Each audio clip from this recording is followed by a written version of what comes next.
안녕하세요. 커피앤톡입니다. 오늘도 저희 가게를 찾아주셔서 감사드리며 곧 이야기를 시작하겠습니다. 안녕하세요. 저는 현재 40대 초반 여성이고 3살 쌍둥이 아이들을 키우고 있는데요. 모든 사람들은 살다 보면 죄를 짓는 일이 있습니다. 하지만 어떤 죄를 저질러 어떻게 대하는지에 따라 받는 벌의 크기가 다를 수 있습니다. 예전에 할아버지께서 TV 뉴스에서 잘못된 일을 한 사람을 보면서 죄를 지은 사람이 받는 벌은 사회에서 공식적으로 받는 것만이 아니라라는 말씀을 하셨어요. 그때는 어려서 그 말의 의미를 이해하지 못했지만 시간이 흘러서 성인이 되고 아이들을 키우며 이해하게 되었습니다. 할아버지는 사회적인 벌보다 마음속에서 받는 벌이 더 크다는 것을 말씀하신 거였어요. 죄를 지은 사람은 자신이 낸 상처로 인해 평생 동안 아픔을 느끼게 되고 불행해지며 살아야 하는데 그게 하늘에서 내리는 큰 벌이 아닐까 생각이 들어요. 저는 현재 소아과 의사로 일하고 있고 최근에는 제가 종교와 상담 머티리얼 투비 에디드 앤드 번째 때문에 제 생각도 깊어지고 있습니다. 선배와 함께 집 주변에 병원을 개업했습니다. 그리고 제 남편은 내과 의사로 4년 전에 근무하던 곳을 떠나 개업하여 병원을 운영하게 되었어요. 제 남편과 저는 대학병원에서 같이 근무하다가 만나 결혼했고 결혼 1년 차에 쌍둥이를 낳았어요.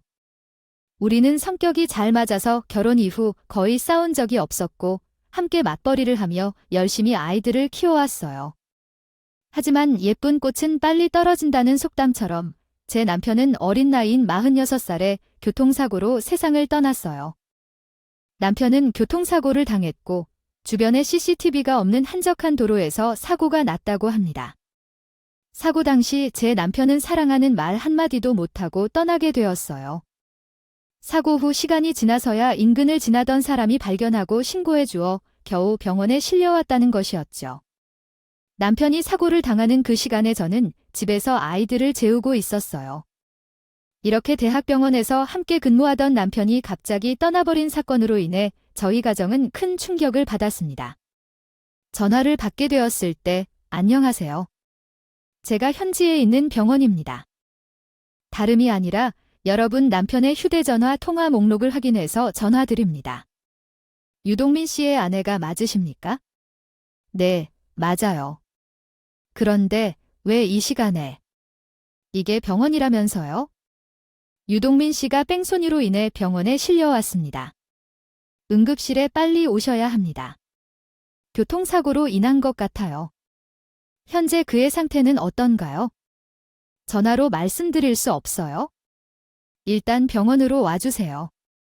전화를 했던 병원 관계자의 말에 남편의 상태가 좋지 않을 것 같다는 생각을 했습니다. 하지만 그때까지는 남편이 세상을 떠날 줄 전혀 몰랐죠. 저는 즉시 시어머니에게 전화를 하고 아이들을 깨워 병원으로 달렸어요. 그러나 남편은 이미 떠난 상태였습니다. 응급실에 도착하자마자 의사들은 남편의 사망을 알려주고 사망진단서를 전달했습니다. 사랑하는 사람을 잃을 때 눈물이 나오지 않는다는 말을 들었지만 그 말이 맞다는 것을 깨달았습니다. 남편이 세상을 떠난 이야기를 듣자 시어머니는 가슴을 치며 울고 계셨는데 저는 여전히 믿을 수가 없어서 멍하니 있었습니다. 앉아 있었어요. 30분 후에 잠시 마음을 진정시켜 장례식을 준비했습니다. 장례식이 시작되자 저는 친정 부모님과 친척, 지인들에게 그 소식을 전하고 조문객을 맞아들였어요. 3일이 지나 남편의 날이 다가왔어요. 남편을 떠나보내려고 하니 억울한 마음이 들더라고요. 뺑소니를 한 사람이 사고 후 신고만 했어도 이렇게 억울한 마음이 안 들었을 텐데요. 어쩌면 남편은 신고를 받아 이송되어 세상을 떠나지 않아도 됐겠죠. 그러나 그 사람은 신고 전화 없이 도망가 버리고 결국 저와 쌍둥이만을 남기고 세상을 떠나게 됐어요. 남편은 가족들에게 마지막 인사도 못했기 때문에 더 억울했어요. 그래서 남편의 납골당 안치 당일에 범인을 찾아 복수하기로 약속했어요.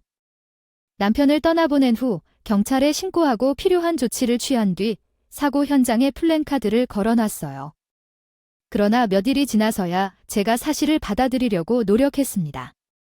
어느 날 친정엄마가 집으로 찾아왔고 그날부터 유품 정리를 시작하겠다고 마음먹었습니다.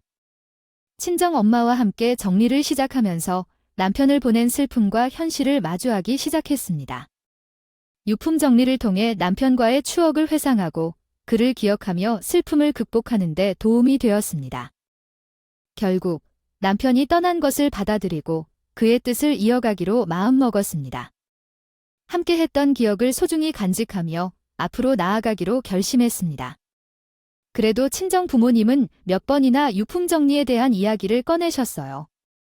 친정 엄마가 집에 찾아오신 그날도 마찬가지였죠. 엄마가 유품 정리 도와줄게. 지영이, 너 힘든 건 아는데 그래도 언제까지 미뤄둘 수는 없잖아.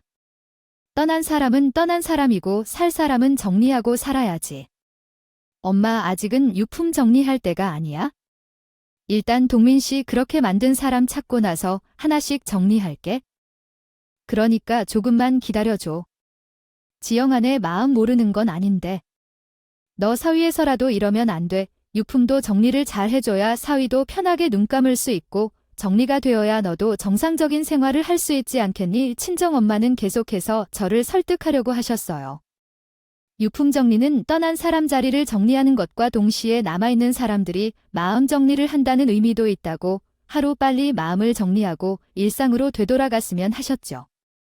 그러나 그때 당시 저는 친정엄마의 말씀이 곱게 들리지 않았어요. 남편을 보낸 지 얼마나 됐다고 벌써부터 이런 말씀을 꺼내시나 싶어서 원망스러웠죠. 그러나 집에 혼자 남았을 때 곰곰이 생각을 해보니까 저도 자식을 두고 있는 입장으로서 친정엄마의 마음이 조금은 이해가 되더라고요. 그리고 남편을 잃은 딸 사용되었던 물건들을 잘 정리해서 없애야겠다 생각했어요. 마침내 유품 정리를 완료한 후에는 마음이 조금 편해졌어요. 유품을 정리하고 나니 마음속에 부담이 덜어지고 남편을 위해 더 나은 삶을 살아가겠다는 다짐을 하게 되었어요. 그리고 남편의 추억을 기리고자 일일이 보관된 물건들을 정리한 것이 마치 그의 생을 정리하는 듯한 느낌이었어요. 그 후로는 남편과의 추억을 소중히 간직하면서 쌍둥이들과 함께 미래를 향해 나아가기로 마음먹었어요. 그날의 끝까지 유품 정리를 위해 찾아간 후 마지막으로 남편 진료실에 주인이 없어도 서늘하고 싸늘한 곳이 어떤 적잖아 감정들이 느껴졌어요. 경험 많은 상태와 기분으로 여기저기 둘러보다가 마지막으로 남편 진료실에 있는 작은 물건부터 정리하고자 했어요. 간단한 물건을 챙기러 병원을 방문한 주인공은 진료실 문을 열려고 했지만 경비원에 막혀 들어가지 못하는 상황에 처했습니다.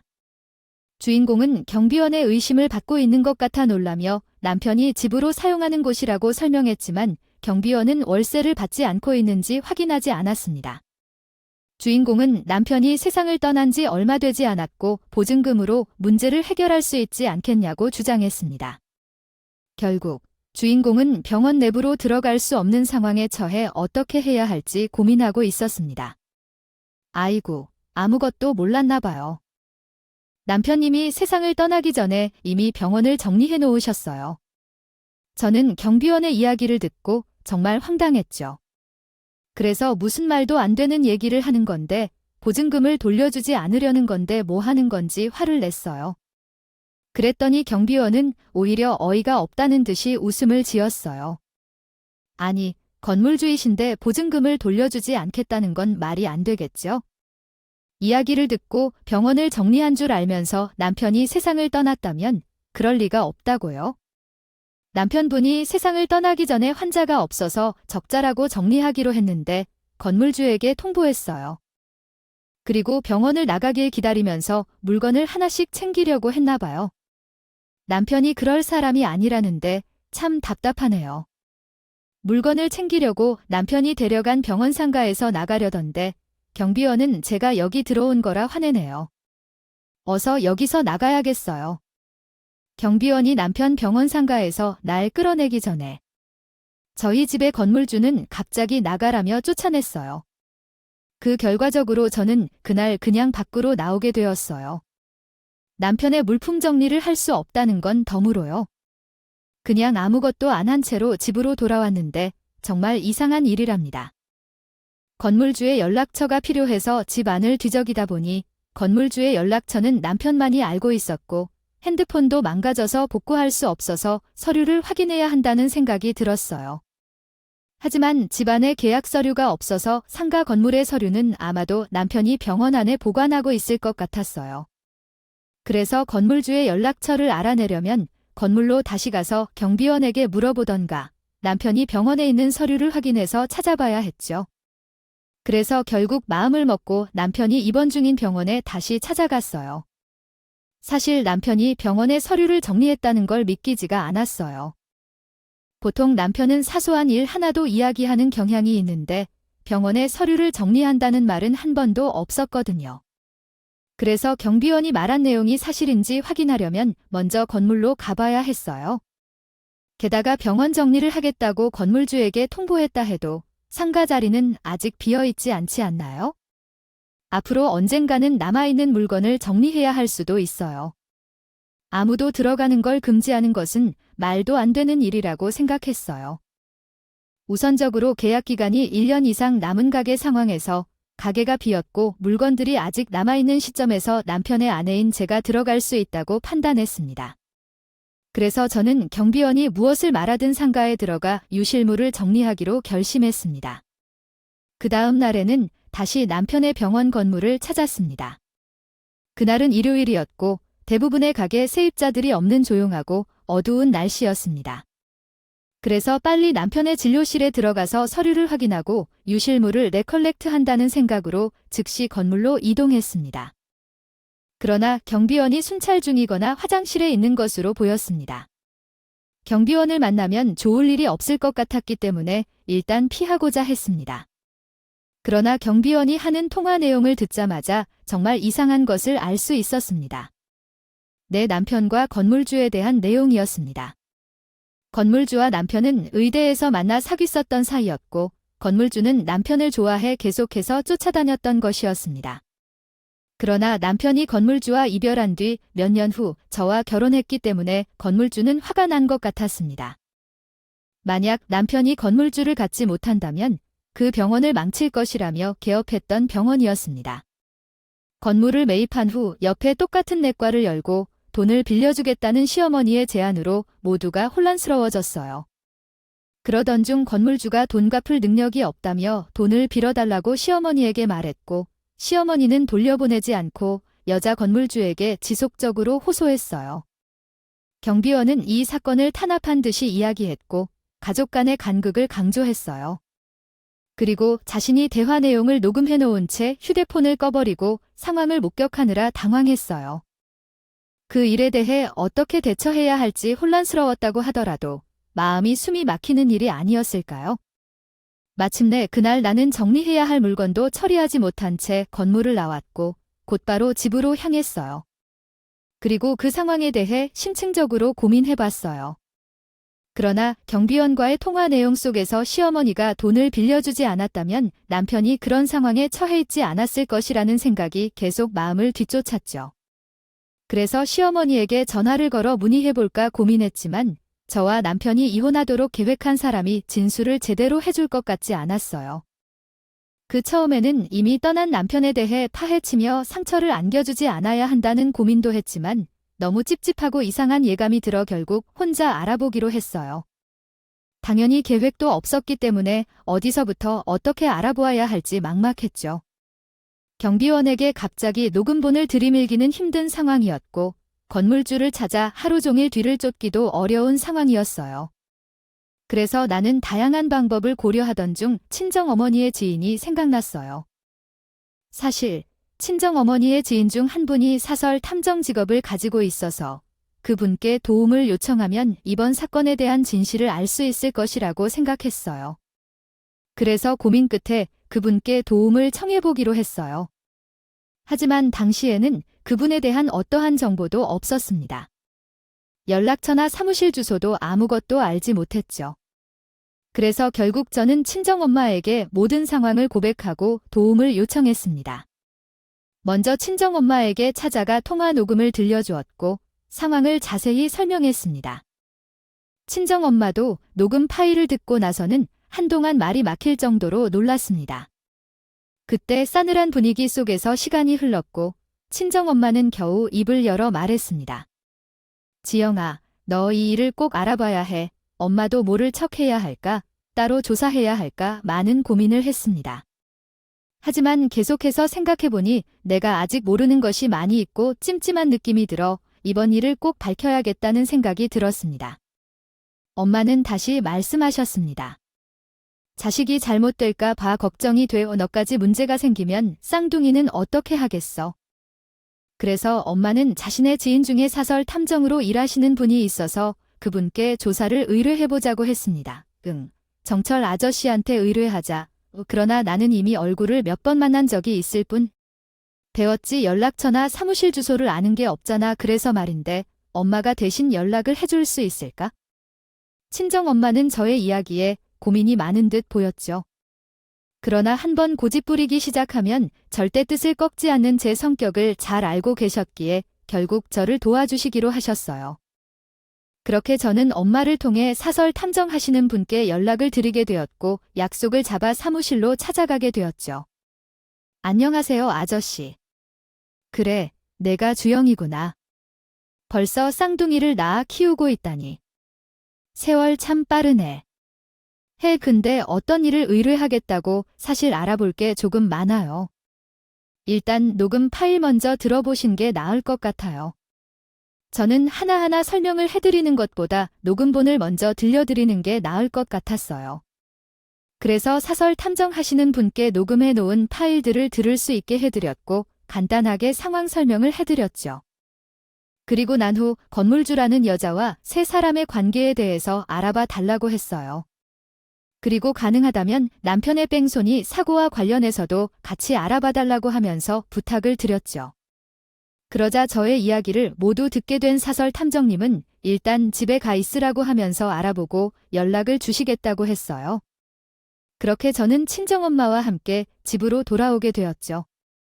그리고 약 일주일이라는 시간이 흐르게 저는 사설 탐정님께 다녀온 이후로 전화를 기다렸어요. 한 주가 지난 후에야 드디어 그 전화를 받았죠. 사설 탐정님은 전화로 이야기할 사항이 있다며 친정집으로 오라고 했어요. 그래서 나는 곧장 친정집으로 달려갔고 거기서 사설 탐정님의 이야기를 들을 수 있었습니다. 지영아, 내가 부탁한 부분에 대해 우리가 조사한 결과 상황이 심각해 보여. 네, 아저씨 이야기가 무엇인가요? 사설 탐정님은 대답했습니다. 일이 심각해 보인다는 건데 나와 우리 직원들이 알아본 결과 남편의 대학 시절 동창들까지 조사해봤는데 상황이 예상보다 심각해 보이네. 건물주라는 사람은 정말로 사람 같지 않았어. 이야기를 들으니 큰 불안감이 들어. 사설 탐정님의 말에 나는 깊이 고민했습니다. 그는 경비원과의 대화를 통해 얻은 정보를 나누었습니다. 경비원이 말했을 때 건물주와의 관계는 가족 사이 같았어. 경비원이 건물주의 고모부라고 했어? 아마도 그래서 상황에 대해 잘 알고 있었던 것 같아. 건물주와 남편은 과거 의대 시절의 연인 사이였다고 하더라고. 건물주는 남편을 좋아해서 졸졸 쫓아다니다 연인 관계로 발전했다고 했어요. 그러나 어느 날 건물주가 어떤 큰 실수를 저질렀는지 두 사람이 대학교 강의실에서 큰 싸움을 벌인 뒤 헤어졌다고 했어요. 그럼에도 불구하고 건물주는 남편을 포기하지 못했는지 헤어진 뒤에도 계속해서 남편을 찾아다녔다고 하더라고요. 사설 탐정의 이야기를 듣고 정말 황당했어요. 아저씨 말대로라면 이들은 대학교 때 헤어진 것 같았죠. 그러나 그 여자가 최근까지도 남편을 계속 쫓아다닌 것이라니 정말이지 믿기 어렵더라고요. 남편이 친했던 동기들이 이야기해주는 걸 듣고는 처음에는 그럴 리가 없다고 생각했다더라고요. 그러나 그녀가 남편이 병원을 옮길 때마다 따라다니고 전화를 거는 등 스트레스를 주었다더라고요. 그렇다고 남편이 그녀를 고소하지 않았던 건 아니네요. 한동안 잠잠했다가 다시 남편을 쫓았고 반복되더군요.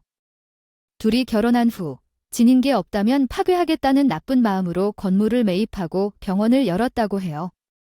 대학교 동기들 사이에는 그에 대한 소문이 돌았대요. 그렇다면 시어머니의 일은 어떨까요? 시어머니가 사기를 당한 것 같아 해서 갑자기 밝혀졌다고 해요. 돈을 당장 갚아야 할 상황이 되었는데 방법이 없어서 돈이 많은 건물주에게 찾아간 거지였다. 건물주는 공짜로 빌려줄 수는 없으니 어떻게든 이혼시키라는 제안을 했다. 사설 탐정님의 이야기를 듣고 기가 막혀 말이 안 날 정도였다. 친정엄마도 어떻게 그런 여자가 있느냐며 화를 냈다. 그러나 이 이야기는 끝나지 않았다. 사설 탐정님의 이야기에 따르면 건물주는 돈까지 빌려주어 시어머니를 자신의 편으로 만들었지만 원하는 대로 되지 않아 화를 냈다. 그래서 세입자인 남편을 힘들게 해 월세를 더 올리겠다고 하며 겁을 주었다. 게다가 한 달 안에 돈을 내거나 남편과 이혼하라고 압박했다. 그러자 시어머니는 발등에 불이 떨어져 안달복달했다. 처음에는 남편을 설득하려고 했지만 남편은 도와주려 하지 않았다. 방법이 없어진 시어머니는 건물주에게 무릎을 꿇고 조금만 더 시일을 줄 것을 애원했다. 그러나 시어머니가 건물주를 자주 찾게 되자 우연히 남편이 그 광경을 목격했다. 그 남편은 자신에게 하는 짓뿐만 아니라 시어머니까지 고통 주는 행동에 분노가 치밀었고 눈에는 눈, 이에는 이로 응수했다. 사설 탐정이 알아냈던 바에 따르면 남편은 돈으로 해결한 의류사고의 증거물을 가지고 있었고 이 문제로 의사 면허가 박탈될 수 있을 정도의 심각한 문제였다. 남편은 옛 약속을 기억해 둔 채 건물주의 짜증을 참으려 애를 쓰고 있었지만 시어머니까지 고통 주는 것을 보고 제대로 된 해결책을 찾기로 마음먹었다. 건물주가 사실을 알아가면서 건물주는 남편에게 증거물을 빼앗으려고 애썼다. 남편의 대학 동기에 따르면 건물주는 일일이 애원했고 월세를 깎아주겠다는 제안도 했지만 남편은 건물주의 노력을 거부했다. 그렇지만 심각한 사건이 발생했다는 거예요. 건물주가 궁중으로 들어가서 중대한 문제가 발생했어요. 혹시 또 다른 문제가 있었나요? 건물주가 경비원과 속이 다름으로써 남자의 삶을 끝낸 것인가요? 아저씨, 그게 무슨 말이에요? 아마도 여자 때문에 그렇게 된 것이라고 하는 거예요. 어머니는 사설 탐정의 말에 놀랐어요. 사설 탐정도 착잡해하는 듯 큰 탄식을 한 후에 끝까지 이야기해달라고 제게 요구했어요.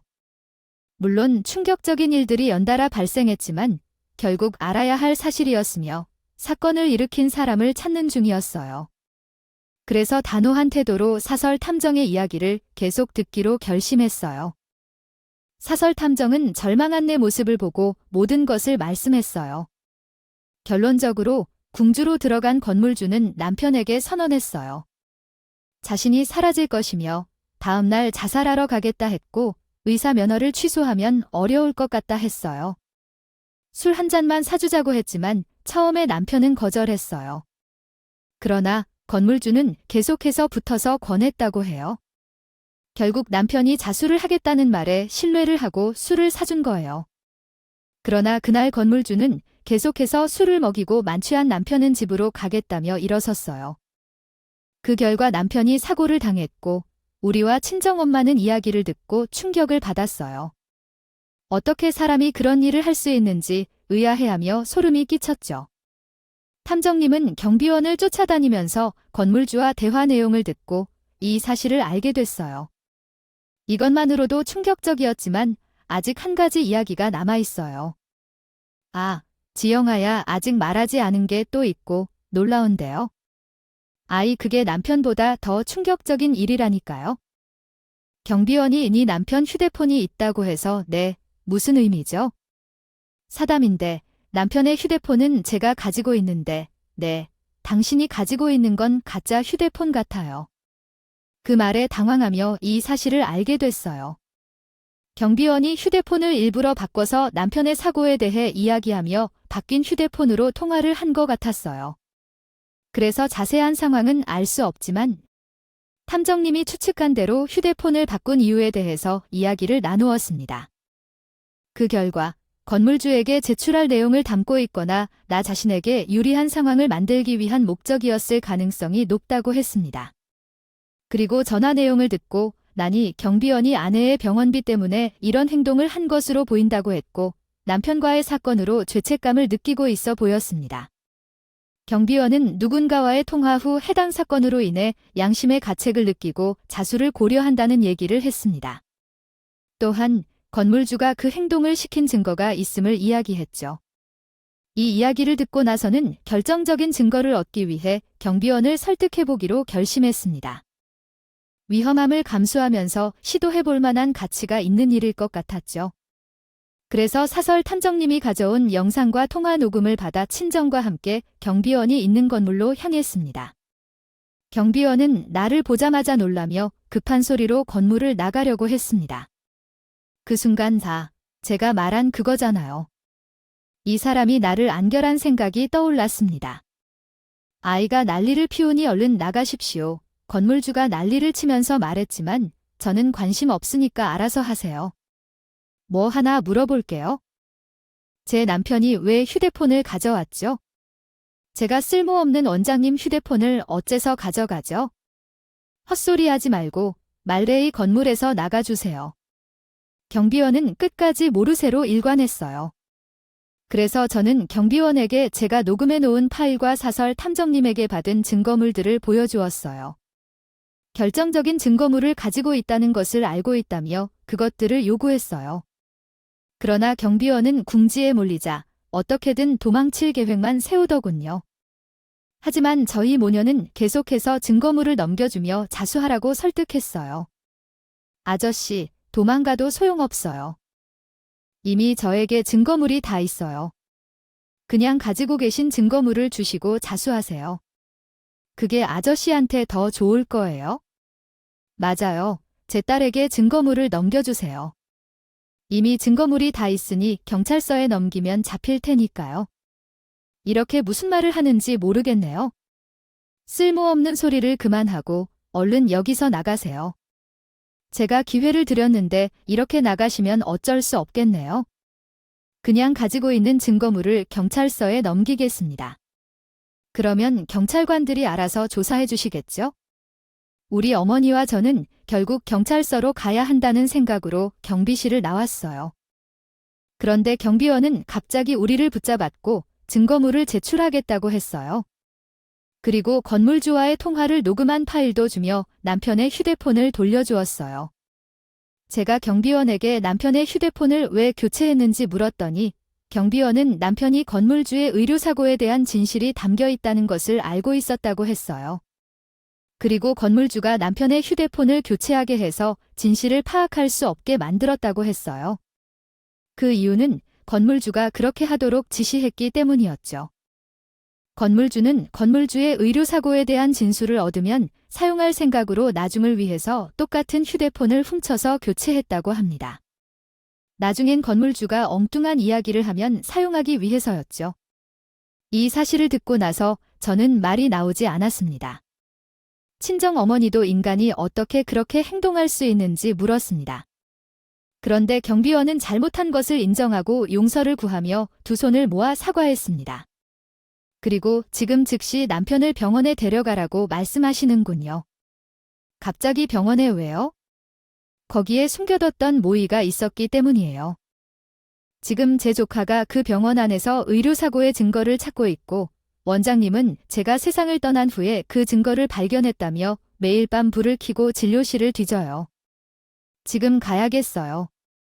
현장을 제대로 잡을 수 있을 거예요. 나는 그 이야기를 듣고 곧장 경찰에 신고했어요. 아마도 우리 어머니와 나는 무작정 문을 열고 들어가는 것보다 경찰의 도움을 받아 현장을 잡는 게 더 확실하고 좋을 것 같다는 생각을 했거든요. 그리고 경비원에게 경찰이 오면 자수할 거라고 말해줬어요. 신고를 한 후 약 5분 정도 지나자 경찰이 도착했고 우리는 모두 함께 남편의 진료실로 향했어요. 진료실 문 앞에 도착하니 경비원이 말한 대로 진료실 안에서 뭔가를 뒤집는 소리가 들렸어요. 경찰은 소리를 듣자마자 진료실 문을 부수고 들어갔고 건물주를 잡았어요. 그리고 경찰서로 데려가 조사를 시작했어요. 그러나 건물주는 그런 일을 한 적이 없다고 변명했어요. 경찰은 아마 제가 그런 나쁜 짓을 했다고 생각하지 않을 거예요. 저는 돈만큼은 있고 그런 짓은 배우지 않았어요. 그냥 질투일 뿐이에요. 그렇게 언제까지 변명할 건가요? 그냥 질투하는 거예요. 본인 미래에 도움이 돼요? 정말로 그런 일을 한 적이 없다니까요. 몇 번을 말해도 고모부가 동민 선배와 좋지 않은 관계였고 술을 마시고 동민 선배와 싸우다가 웃길 정도로 그렇다면 그 증거물은 분명히 조작되었다고요. 변호사를 연결하겠습니다. 건물주가 실수를 인정하지 않자 결국 경찰관들은 제출한 증거물을 모두 보여주었어요. 그러자 어쨌든 경비원을 뒤집어서 입증하려던 건물주는 결국 불리한 상황에 처해 자백하기 시작했어요. 그래서 건물주와 경비원은 조사를 받게 되었고 시어머니가 경찰서에 끌려가자 먼저 찾아와서 무릎을 꿇고 미안하다며 용서를 구했어요. 그리고 내 앞에서 이러저러한 변명을 했는데 그때 나는 분노의 상태에서 그를 집에서 쫓아냈어요. 그 이후 시어머니는 나에게 잘못했다는 긴 문자를 보내고 누구도 모르는 곳으로 가서 반성하며 조용히 살겠다고 했어요. 하지만 나는 이미 분노로 가득 차 있었어요. 그렇게 언제까지 변명할 건가요? 그냥 질투하는 거예요. 본인 미래에 도움이 돼요? 정말로 그런 일을 한 적이 없다니까요. 몇 번을 말해도 고모부가 동민 선배와 좋지 않은 관계였고 술을 마시고 동민 선배와 일이 있었기 때문에 그러나 상관하지 않았어요. 그날 이후 경찰에 붙잡힌 2명은 당연히 벌을 받았어요. 그리고 저는 경찰 신고뿐만 아니라 의료사고에 대해 투쟁하여 건물 주인의 의사 면허를 취소시켰어요. 물론 차가운 감옥에서 오랜 시간을 지내야 할 것이니 의사 면허가 필요 없을 테지만요. 그리고 저는 남편의 물건들을 정리하여 하늘로 보냈어요. 사실 가족들은 이 사건으로 큰 충격을 받아 한동안 우울한 시기를 보냈어요. 거의 2달 동안 눈물로 살았지만 시간은 치유제라더니 아이들을 돌보며 일부러 바쁘게 지낼 때 조금씩 마음을 정리했어요. 얼마간 어려웠지만 결국 약속을 지키고 남편을 위약으로부터 구원할 수 있어 다행이에요. 남편은 하늘의 별이 되었지만 저는 남은 아이들을 키우며 살아가길 희망해요. 그래서 남편이 하늘에서 자랑스럽지 않게 아이들을 잘 키우며 살아가길 원해요. 이 경험을 통해 가족이 중요하다는 것을 다시 한번 깨달았어요. 따라서 팬 여러분들도 바쁘다고 모른 척하는 대신에 옆에 있는 가족과 소중한 시간 보내면서 서로 이야기 많이 해주시면 좋겠어요. 제 긴 이야기 들어주셔서 정말 감사하고 제2의 삶을 시작한 가족들의 응원도 많이 받으면 감사할 거예요. 지금까지 커피앤톡이었습니다. 오늘도 끝까지 함께 해주셔서 감사하며 다음 영상에서 또 만나요.